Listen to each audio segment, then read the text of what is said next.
नमस्ते रोमी जी, आपका फिर से स्वागत है इस शो पे। Thank you. तो रोमी जी, रिलेशनशिप को लेके आपके क्या विचार हैं? देखिए, रिलेशनशिप को लेकर मैं आपको अपने विचार क्या ही व्यक्त करूँ। आजकल की जो दुनिया है ये इसी पे आधारित है, इसी पे टिकी हुई है। खास करके बड़े लोगों से ज़्यादा बच्चे उत्साहित रहते हैं। आजकल के 7th 8th क्लास वालों के गर्लफ्रेंड बॉयफ्रेंड होते हैं जो अच्छे से तरीके से दुनिया को नहीं पहचान पाते हैं, जीना नहीं सीख पाते हैं, वो डिप्रेशन के शिकार होते जा रहे हैं। वही छोटी उम्र में प्यार मोहब्बत, इसने उसको धोखा दे दिया, मेरी वाली उससे बात कर रही है, मेरा वाला उससे बात कर रहा है। एक्चुअली उसका मतलब सही सच बताए तो उसका मतलब नहीं जानते हैं और उस चीज़ में इतना इन्वॉल्व हो जाते हैं कि कहीं ना कहीं अपना फ्यूचर खराब करने लग जाते हैं।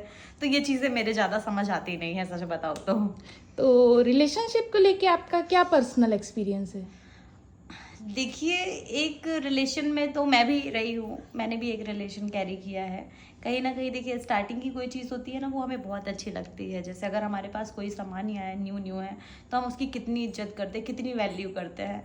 तो सेम कुछ ऐसा ही था कि स्टार्टिंग एक्सपीरियंस तो मेरा बहुत अच्छा रहा है। मुझे ऐसा लगता था कि बस प्यार हो गया, मोहब्बत हो गया, दुनिया की हर चीज़ हमने हासिल कर ली है, इससे अच्छा व्यक्ति कोई नहीं हो सकता, सब कुछ मिल गया हमें। पर सच्चाई वो नहीं होती है, सच्चाई एक्चुअली वो नहीं होती है, क्योंकि समय के साथ ना इंसान की भी वैल्यू कम होती जाती है। तो कहीं ना कहीं मतलब मैंने वो सारी चीज़ें फेस किया है, एक इंसान का इतना अच्छा बन जाना और उसके बाद अचानक से इतना बदलाव आना कि बिल्कुल वैल्यू ना करना, और बहुत सारी चीज़ों को फेस करना। मतलब ऐसा हो गया था कि मतलब मेरे लिए तो मैं भर चुकी थी कि भाई अब नहीं हो पाएगा मुझसे। वो पहला और आखिरी ऐसा था कि मतलब मुझसे था कि अब इसके बाद मैं दोबारा कोई ऐसा कदम नहीं उठा पाऊंगी। मैं अकेले हूँ, मैं बहुत अच्छी हूँ, और सच बताऊँ तो ये अकेले जीने का मज़ा ही कुछ और है। आज के ज़माने में लिव इन रिलेशनशिप को लेके आपके क्या विचार हैं? देखिए, लिव इन रिलेशनशिप को लेकर मेरे विचार अगर मैं व्यक्त करूंगी तो बहुत सारे लोग बोलेंगे कि मैं बैकवर्ड एरिया से बिलोंग करती हूँ, मैं ओपन माइंडेड नहीं हूँ, तो ये सारी चीज़ें होंगी। क्योंकि मैं बताती हूँ कि मुझे नहीं सही लगता है। हमारे घर वालों ने कुछ मर्यादाएं बना के रखी हैं, कुछ चीज़ें सेट करके रखी हैं जो काफ़ी टाइम से चलता आ रहा है। हमारी माँ, हमारी दादी बताती हैं कि शादी से पहले उन्होंने मतलब मेरी दादी ने मेरे दादाजी को नहीं देखा था, मेरी माँ ने मेरे पापा को नहीं देखा था। तो वो चीज़ें मतलब मुझे ऐसे लगती कि वो जो रिलेशन थे ना, वो आज भी कितने स्मूथ और कितने अच्छे चल रहे हैं तरीके से।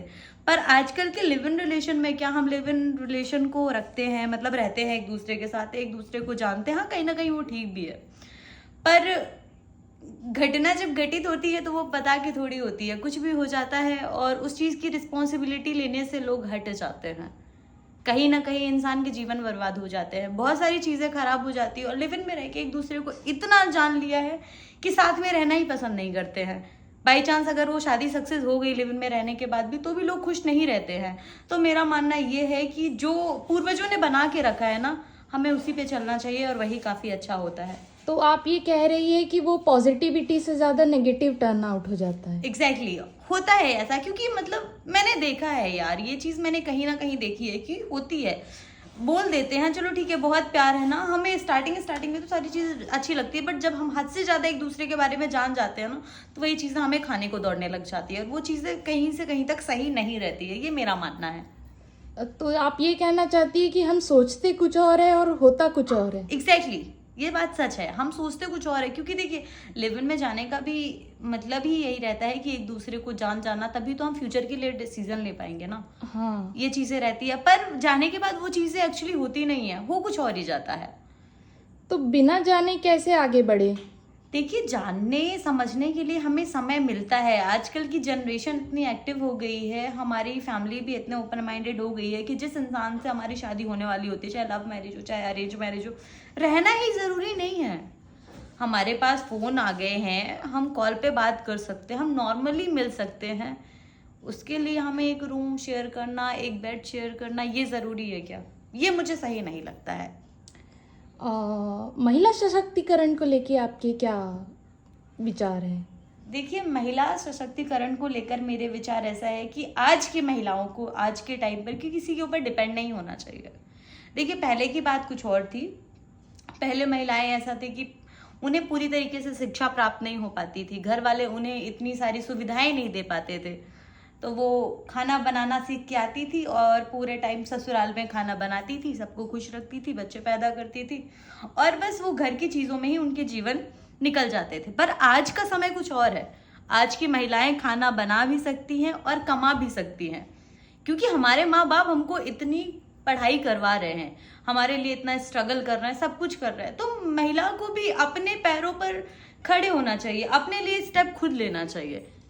इवन सरकार भी 33% आरक्षण दे रही है पार्लियामेंट में हमें अपनी आवाज रखने के लिए। बिल्कुल। तो जब हम सरकार हमारी सुन पा रही है, परिवार हमारा सुन पा रहा है, तो फिर हमें तो अपने लिए सोचना ही चाहिए, मेरा मानना है। तो जरूरी यही है कि हम जागरूक हो, हमें बिल्कुल। अपने अधिकारों का पता हो।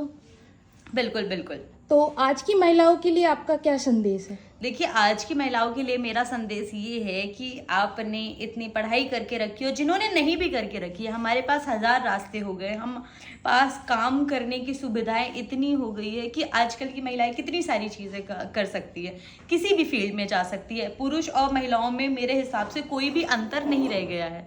जो काम पुरुष कर रहा है वही काम महिला भी कर सकती है। तो सबको अपने कदमों में खड़ा होना चाहिए, अपने खुद के लिए लड़ना चाहिए और आगे बढ़ना चाहिए।